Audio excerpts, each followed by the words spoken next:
صلی اللہ علیہ وسلم۔ حمد و صلات کے بعد عزیزان محترم، اللہ رب العالمین قرآن مجید فرقان حمید کے پارہ نمبر 5 سورہ النساء کی آیت نمبر 74 میں ارشاد فرماتا ہے، تو اللہ کی راہ میں لڑنا چاہیے، یعنی جہاد کرنا چاہیے۔ جو دنیا کی زندگی بیچ کر آخرت لیتے ہیں اور جو اللہ کی راہ میں لڑے پھر مارا جائے یا غالب آ جائے تو ان قریب ہم اسے بڑا ثواب دیں گے۔ وَمَا لَكُمْ لَا تُقَاتِلُونَ فِي سَبِيلِ اللَّهِ وَالْمُسْتَضْعَفِينَ مِنَ الرِّجَالِ وَالنِّسَاءِ وَالْوِلْدَانِ الَّذِينَ يَقُولُونَ رَبَّنَا أَخْرِجْنَا مِنْ هَذِهِ الْقَرْيَةِ الظَّالِمِ أَهْلُهَا وَاجْعَل لَّنَا مِن لَّدُنكَ وَلِيًّا وَاجْعَل لَّنَا مِن لَّدُنكَ نَصِيرًا۔ اور تمہیں کیا ہو گیا ہے کہ تم قتال نہیں کرتے، نہیں لڑتے اللہ کی راہ میں؟ کمزور مردوں اور عورتوں اور بچوں کے واسطے اللہ رب العالمین مسلمانوں کو جھنجھوڑ رہا ہے، برانگیختہ کر رہا ہے، ابھار رہا ہے کہ تمہیں کیا ہو گیا ہے کہ اللہ کی راہ میں تم کمزور مردوں اور کمزور عورتوں اور بچوں کے واسطے کیوں نہیں لڑتے، کیوں جہاد نہیں کرتے؟ الذین یقولون، جو یہ دعا کرتے ہیں کہ اے ہمارے رب ہمیں اس بستی سے نکال دے،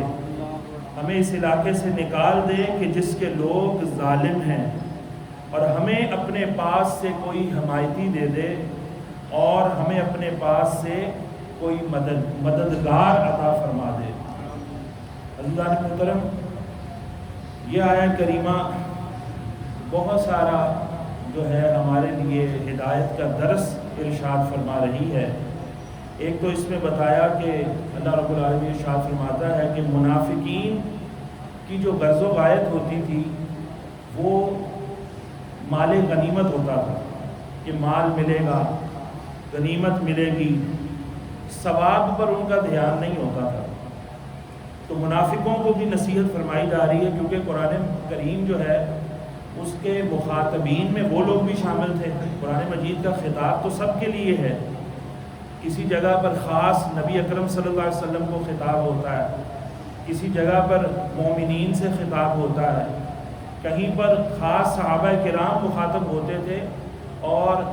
کئی آیات ایسی ہیں کہ جو مطلب 20 آیات ایسی ہیں، بلکہ ہزاروں آیات جو ہے اس کے اندر قرآن مجید میں 6500 سے زیادہ آیات ہیں۔ تو کم علم لوگ جو ہوتے ہیں وہ گمراہی کا شکار ہو جاتے ہیں، کیونکہ ان میں وسعت نہیں ہوتی اور لکیر کے فقیر ہوتے ہیں، کیونکہ علم کی گہرائی تک پہنچنے کے لیے تو سالہ سال اس میں وقت لگانا پڑتا ہے۔ جس طرح کسی بھی فن کی مہارت حاصل کرنے کے لیے چند دنوں، چند لمحوں، چند گھنٹوں کی کلاس میں وہ فن نہیں آ جاتا، وہ مہارت حاصل نہیں ہو جاتی۔ تو اسی طرح قرآن مجید میں غوطہ زن ہونے کے لیے، احادیث کے معانی کے سمندر میں غوطہ زن ہونے کے لیے بھی سال ہا سال کی محنت درکار ہوتی ہے۔ اس کے لیے کھپنا پڑتا ہے، راتوں کو جاگنا پڑتا ہے، محنت اور کاوش کرنی پڑتی، پھر جا کے اس کے معانی اور مفاہیم جو ہے اس تک انسان کی رسائی ہوتی ہے۔ اور پھر بھی انسان دعویٰ نہیں کرتا کہ کما حق ہو، میں جو ہے وہ اس کا حق ادا کر پایا ہوں، پھر بھی اللہ رب العالمین کی تائید جو ہے اس کی ضرورت ہوتی ہے، رحمت کی ضرورت ہوتی ہے، اللہ کی طرف سے مدد اور نصرت کی جو ہے وہ ضرورت ہوتی ہے۔ تو کوئی آیت کریمہ بظاہر اس میں حضور صلی اللہ علیہ وسلم کے ساتھ جو خطاب ہو رہا ہے، لیکن مراد امت ہوتی ہے۔ تو جو لکیر کے فقیر ہوتے ہیں وہ کہتے دیکھا نا، اگر اللہ رب العالمین، اللہ اپنے محبوب کو ارشاد فرما رہا ہے کہ اپنی امت کے، اپنے لوگوں کی، مسلمانوں کے گناہوں کی معافی مانگو، وہ کہیں گے دیکھو یہ اللہ کہہ رہا تم اپنے گناہوں کی معافی مانگو، تو لہذا پتہ چلا کہ نبی بھی گناہ گار ہوتے ہیں، نبی کے بھی گناہ ہوتے ہیں معاذ اللہ۔ اس طرح سے گمراہی کا شکار ہو کر وہ ایک عقیدہ اسلامی پر ضرب لگا دیتے ہیں۔ کون؟ لکیر کے فقیر جو ہوتے ہیں، علماء سو جو ہوتے ہیں۔ تو علماء حق جو ہیں وہ صحیح طرح سے ساری آیات ان کے اسباب نزول اور احادیث طیبہ سے ان کی تفاسیر جو ہیں، تشریحات، اور قرآن مجید کے اندر خود ہی جو آیات کی تفاسیر موجود ہوتی ہیں ان کے مطابق جو ہے اس کا وہ ترجمہ کرتے ہیں اور تفسیر بیان کرتے ہیں۔ تو بہرحال کئی جگہوں پر لوگ خطا کھا جاتے ہیں، تو اللہ رب العالمین اہل حق ہی سے قرآن پڑھنے، سننے اور سمجھنے کی توفیق عطا فرمائے، ورنہ یہ بڑی دشوار راہ ہے۔ اس کو آسان سمجھ کر جو لوگ اس میں کودے ہیں، بہت سارے لوگ منکر قرآن ہی ہو گئے ہیں، منکر حدیث بھی ہو گئے ہیں، اور کچھ کا کچھ کو بن گئے ہیں۔ تو اللہ ارشاد فرما رہا ہے کہ منافقین کا مقصد حصول مال ہوتا تھا، تو اللہ رب العالمین ان کی اصلاح فرما رہا ہے کہ اللہ کے لیے جہاد کرو، آخرت کے لیے جہاد کرو۔ اور مسلمانوں سے یہ خطاب ہے کہ منافقین کی پرواہ نہ کرو، منافقین کی پرواہ کیے بغیر اللہ پر توکل کر کے جہاد کرو۔ تمہاری فتح جو اللہ تمہیں دے گا وہ منافقین کی شرکت کی وجہ سے نہیں دے گا کہ وہ بھی ساتھ شریک ہو جائیں، یا وہ علیحدہ کیوں ہو گئے ہیں، یا وہ کیوں نکل گئے ہیں۔ ان کی شرکت سے تمہیں فتح نہیں ملے گی، اللہ کی مدد سے تمہیں فتح ملے گی۔ تم اسباب اختیار کرو اور نتیجہ مسبب الاسباب پہ چھوڑ دو۔ ہم کہتے ہیں کہ ہمارا اپنا زور بازو ہے، ہم نے یہ کر لیا، ہمارا یہ سارا کمال ہے۔ ہمارا کمال نہیں، ہمارا کام ہے کوشش کرنا، محنت کرنا، اسباب کو اختیار کرنا، اور نتیجہ جو ہے مسبب الاسباب پر چھوڑنا چاہیے۔ فتح ہوتی ہے نہیں ہوتی، یہ اللہ رب العالمین جو ہے اس کا ذمہ دار ہے، اللہ اس کا نتیجہ عطا کرنے والا ہے، اس پر دھیان نہ کرو۔ تمہاری فتح اللہ کے کرم سے ہوگی، نہ کہ منافقوں کی شرکت کی وجہ سے ہوگی۔ تو مسلمانوں کو یہ بھی حکم دیا جا رہا ہے کہ تم دوسروں کے نفع کے لیے بھی جہاد کرو، یعنی دوسرے کون؟ یعنی مظلوم مسلمان، مظلوم مسلمانوں کو کفار کے چنگل سے چھڑانے کے لیے بھی جہاد کرو، یہ مبارک عمل ہے۔ اور فرمایا کہ مبارک ہے وہ شخص جو دوسروں کو نفع پہنچائے، اپنے لیے تو سب ہی جیتے ہیں، کسی کے لیے جینا یہ بڑا کمال ہے۔ تو مسلمانوں کو ان آیات میں یہ بھی ارشاد فرمایا جا رہا ہے، اور فرمایا کہ جہاد میں اخلاص چاہیے۔ آمدنی ہو جائے گی، زمین کا بہت بڑا رقبہ ہمارے ہاتھ آ جائے گا، یہ نہیں ارشاد فرمایا، یہ ہماری بلے بلے ہو جائے گی، ہماری طاقت کا بڑا جو ہے وہ اس میں شہرہ ہو جائے گا، نہیں۔ اللہ رب العالمین نے غزوات کے اندر جو ہے اس سوچ کے نتیجے میں بھی اللہ رب العالمین نے پھر ایسا جھٹکا بھی دیا مسلمانوں کو کہ جب ان کو اپنی تعداد کی کثرت کے اوپر مان ہوا کہ واہ واہ ہم تو بڑی تعداد میں ہیں، تو پھر اللہ رب العالمین جنگ کے اندر ہی ایسا ٹوسٹ دیتا تھا کہ اللہ پھر اس کا قرآن مجید کی آیات میں اللہ نے ارشاد فرمایا کہ جب تم پر تمہاری آنکھوں میں تمہاری کثرت جو ہے وہ بڑی بن کر ظاہر ہو رہی تھی، تو پھر اللہ نے کیسا اس میں ٹوسٹ دیا کہ تمہارے پاؤں اکھڑ گئے، فتح ہوتے ہوتے شکست کے منظر جو ہے وہ ظاہر ہونے شروع ہو گئے، اور پھر جب اللہ کی طرف رجوع ہوا، توبہ و استغفار ہوئی اور اللہ کی رحمت پر ہی دوبارہ نظر ہوئی، تو اللہ رب العالمین نے اس شکست کے منظر کو فتح کے ساتھ تبدیل فرما دیا۔ تو اپنے جو ہے آلات حرب، جو اپنے ایکوپمنٹس ہیں، جو اپنے آپ کے آلات جہاد ہیں، ان کی کثرت پر یا قلت پر دھیان نہیں دینا، اور اپنی تعداد کی کثرت پر دھیان نہیں دینا۔ دھیان کس پر دینا ہے؟ اللہ رب العالمین کی ذات کے لیے، اللہ کے حکم کی تعمیل کے لیے، جو اللہ کا حکم ہے کہ اللہ کے دین کو غالب کرنا ہے اور ظالموں کے چنگل سے مظلوموں کو نجات دلوانی ہے۔ تو یہ مقصد ہو، اخلاص مقصد ہو، تو اللہ رب العالمین پھر فتح و نصرت کے دروازے کھول دیتا ہے۔ عزیزان محترم، اس کی جو مختصر الفاظ کے اندر تفسیر ہے وہ میں عرض کرتا ہوں کہ اللہ رب العالمین کی راہ میں اللہ فرماتا ہے وہ مسلمان جہاد کریں، وہ مسلمان جہاد کریں جو اپنی دنیاوی زندگی آخرت کے بدلے میں بیچ چکے ہیں، اپنی دنیاوی زندگی آخرت کے بدلے میں بیچ چکے ہیں۔ پہلے کیا ہوتا تھا کہ مسلمانوں کی تعداد ہی تھوڑی تھی، اور جب 13 سال تو ظلم سہنے کا ہی حکم تھا، مقابلہ نہیں کرنا، جواب نہیں دینا، اور اس کے بعد جب مدینہ طیبہ ہجرت ہوئی تو جتنی بھی آیات جہاد ہیں وہ مدینہ طیبہ میں نازل ہوئی، مدنی آیات ہیں، اور جس میں کہا گیا کہ اب تم ان کے ظلم کا جواب دے سکتے ہو. اب ابھارا گیا کہ نبی مسلمانوں کو جو ہے وہ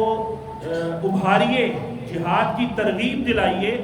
کہ اب وہ اپنی پروٹیکشن کر سکتے ہیں، اپنا جو ہے دفاع کر سکتے ہیں، اپنی جو ہے اپنی املاک کا، اپنی عزت کا، اپنے ناموس کا، ہر اپنے شعائر کا اب وہ دفاع کر سکتے ہیں. تو یہ آیات جتنی بھی آئی ہیں کہاں آئی ہیں؟ یہ مدینہ طیبہ کے اندر آئی ہیں. تو اور پھر اللہ رب العالمین اب ذہن بنا رہا ہے، اللہ رب العالمین ترغیب بھی دے رہا ہے کہ اخلاص کے ساتھ جہاد کرنا ہے. تھوڑے لوگ تھے، سب پر ہی جہاد فرض ہو جاتا تھا اور سب کو ہی لڑنا ہوتا تھا، سوائے ان کے جن کے آپ صلی اللہ علیہ وسلم ڈیوٹی لگاتے، پیچھے نائب بناتے، کسی کو امامت پر چھوڑ جاتے، کسی کو اپنے شہر میں اپنا نائب خلیفہ بنا کر مدینہ طیبہ میں پھر آپ صلی اللہ علیہ وسلم باہر تشریف لے جاتے جو باہر غزوات وغیرہ ہوئے. تو سب پر ہی فرض ہوتا تھا، سب ہی کے پاس جنگی تربیت ہوتی تھی، سب ہی جو ہے وہ تیار رہتے تھے اور سب ہی کو تیار رہنے کا حکم تھا. ہر ایک سپاہی تھا. جو کام آج یہودی کر رہے ہیں کہ جنگی تربیت اپنے بچوں کو، عورتوں کو، سب کو دے رہے ہیں کہ ہر شخص جو ہے وہ ایک اس کے اندر عسکری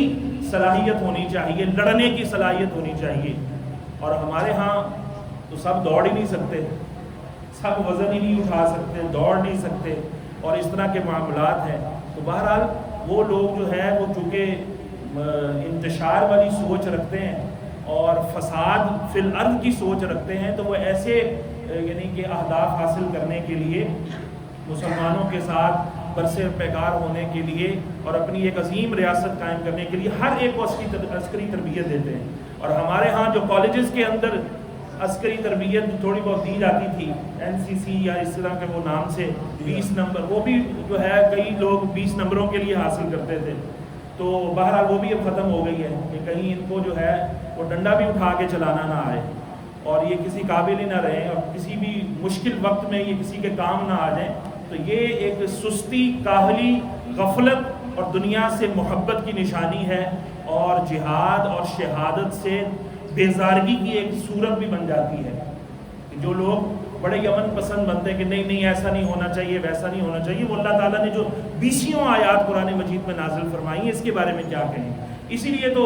جو یہود و نصارہ کو پیٹ میں مروڑ اٹھتے ہیں وہ یہی کہتے ہیں کہ یہ والی آیتیں اپنے سلیبس سے ختم کر دیں، یہ نکال دیں کہ جس کے اندر جو ہے وہ ظالم ہی کا شہرہ رہے، ظالم ہی کا جو ہے وہ توتی بولتا رہے، ظالم ہی غالب رہے، جس کے پاس ہتھیار زیادہ آ جائیں، ٹیکنالوجی زیادہ آ جائے، سرمایہ زیادہ ہو جائے، وہی دنیا پر جو ہے قابض ہونا چاہیے. مظلوموں کو یہاں پر جو ہے گنجائش نہیں ہونی چاہیے. مظلوم جو ہیں وہ بھیڑ بکریوں کی طرح ہی رہنے چاہیے دنیا کے اندر، اور یہی تماشے سالہ سال سے چلتے چلے آ رہے ہیں. تو اللہ فرماتا ہے کہ جہاد وہ لوگ کریں، اس میں وہ لوگ بھی سبق سیکھ لیں کہ جو آرمی جوائن کرتے ہیں. کئی لوگ اس لیے آرمی جوائن کرنے کی وہ نیت رکھتے ہیں کہ جناب موجہ ہی موجہ ہیں، جنگ کون سی لڑنی پڑنی ہے، یا اگر لڑی بھی پڑے تو سپاہی سطح پہ ہوگی. وہ جو سپاہی لڑتے ہیں وہی جانے دیتے ہیں، اوپر سطح پہ تو جناب مربے ہیں،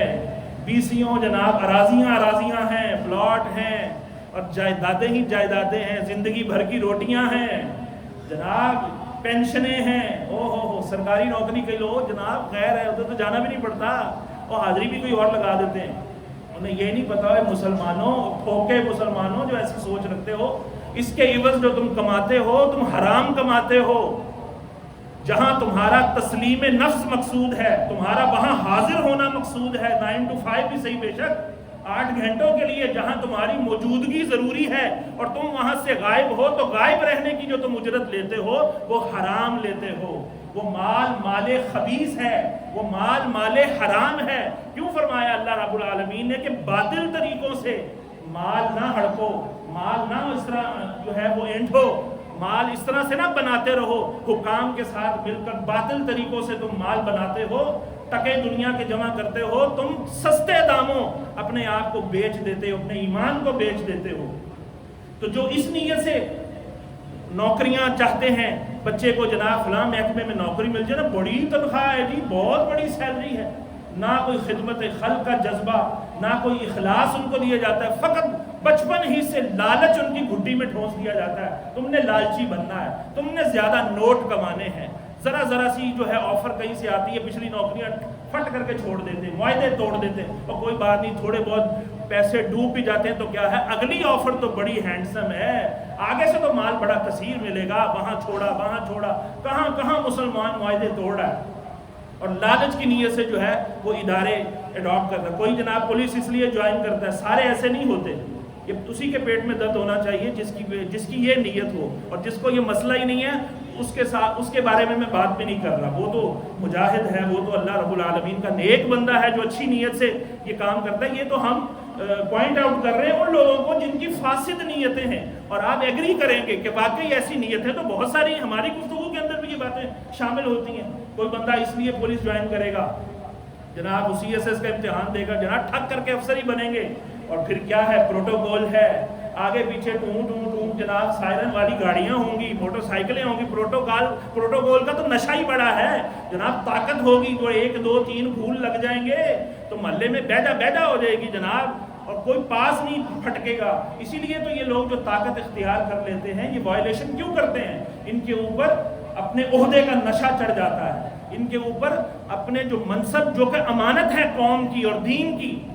اس کا غلط استعمال کیوں کرتے ہیں؟ یہ صرف طاقت کے بل بوتے پر، قانون کو غیر ضروری جو استعمال کرتے ہیں یعنی غلط طریقے سے، یہ وہ لوگ جو ہیں جو اللہ کے بھی مجرم ہیں، قوم کے بھی مجرم ہوتے ہیں۔ تو ان نیتوں سے جہاد کے لیے فوج اپلائی نہیں کرنا، وہاں پر نوکری اپلائی نہیں کرنی کہ جناب پلاٹ ملیں گے، بڑا رقبہ ملے گا، ملک غریب ہو جائے اور جناب وہ لوگ امیر ہو جائیں اور علاقے والے غریب ہوں اور یہ لوگ منصب والے امیر ہو جائیں، اس نیت سے نہیں۔ وہ لوگ جہاد کریں، وہ مسلمان جہاد کریں، یعنی کہ آرمی میں وہ لوگ اپلائی کریں، یا اس طرح کی ایجنسیز میں، ایسے اداروں میں وہ لوگ اپلائی کریں جو آلریڈی ہیں، ان کی نیت بھی اگر فاسد ہو تو فاسد نیت ختم کریں۔ عموماً ہمارے اداروں کے اندر تو اس طرح سے خطیب رکھے جاتے ہیں، علماء رکھے جاتے ہیں جو انہیں جہاد فی سبیل اللہ کی ترغیب دیتے ہیں، اللہ کی راہ میں جان دینے کے فضائل بیان کر رہے ہوتے ہیں، لیکن میرے مخاطب وہ لوگ ہیں جو کہ اندر سے چور ہیں۔ کون ہیں؟ اندر سے چور ہیں، جن کے اندر کھوٹ ہے۔ میں ان کو جو ہے پوائنٹ آؤٹ کر رہا ہوں کہ اللہ فرما رہا ہے کہ وہ مسلمان جہاد کریں جو اپنی دنیاوی زندگی آخرت کے عوض بیچ دیں، جنہیں آخرت چاہیے نا، پھر وہ دنیاوی زندگی کی پرواہ نہ کریں، ہمیں کچھ ملے گا کہ نہیں ملے گا، ہماری ترقی ہوگی کہ نہیں ہوگی، ہم اپنی جوانی بھرپور گزار سکیں گے کہ نہیں گزار سکیں گے، جلدی موت تو نہیں آ جائے گی، نا۔ جب آخرت خریدنی ہے، جنت خریدنی ہے، تو پھر یہ دنیا کی جو چھوٹی چھوٹی سوچیں ہیں نا، ان کو اب چھوڑ دو۔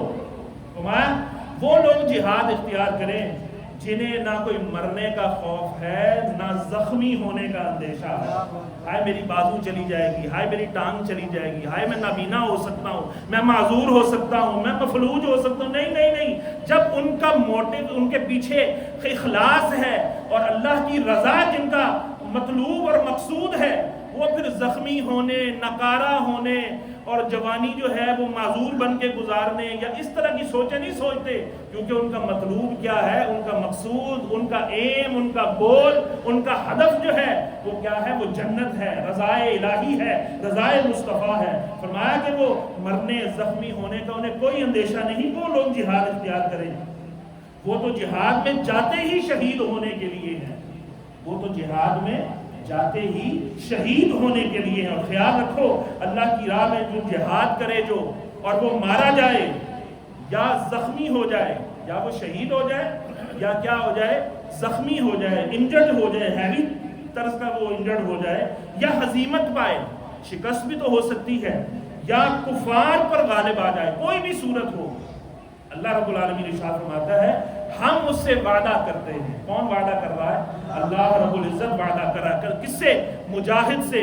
شہید سے، چاہے وہ غازی ہو جائے، چاہے شکست ہو جائے، قیدی بنا لیا جائے اور اس پر ظلم و ستم کے پہاڑ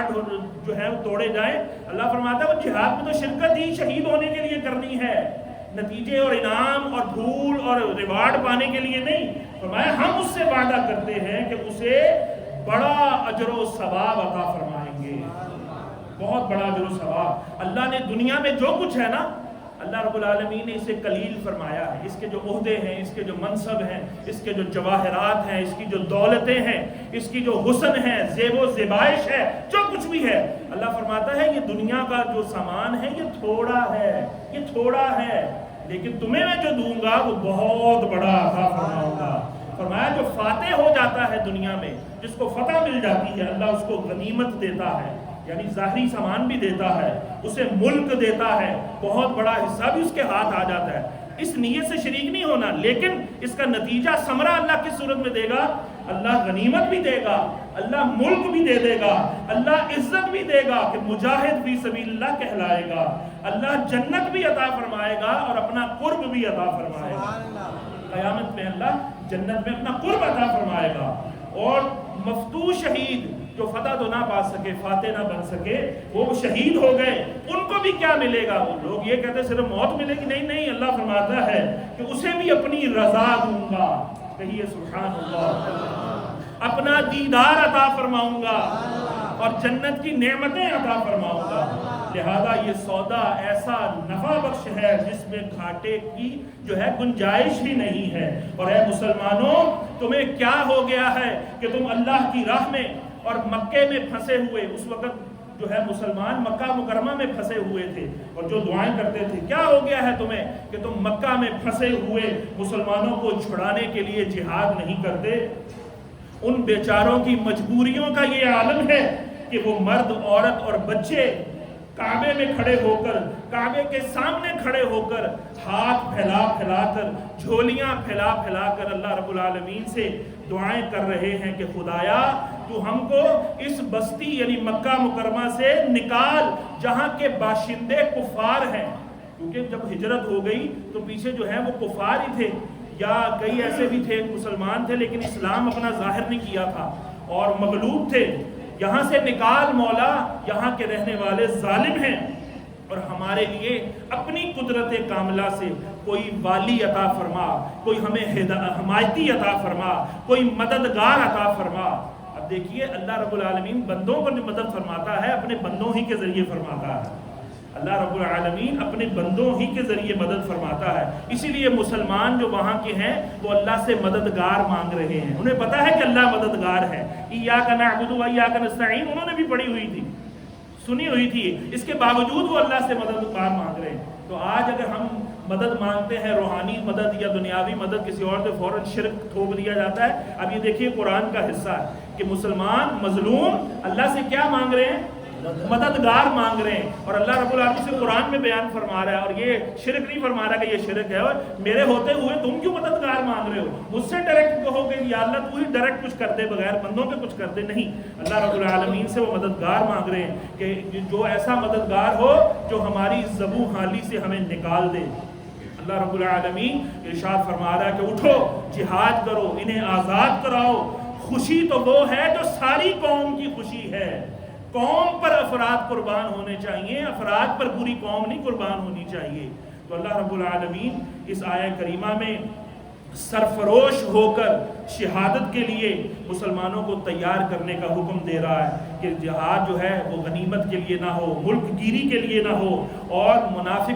منافقوں والے نفاق کی نیت سے جہاد نہ ہو۔ اور فرمایا کہ اگر اللہ رب العالمین کے ایسے بندے کہ جو اللہ کے بندوں کو ظلم سے نجات جو ہے وہ دلوائیں،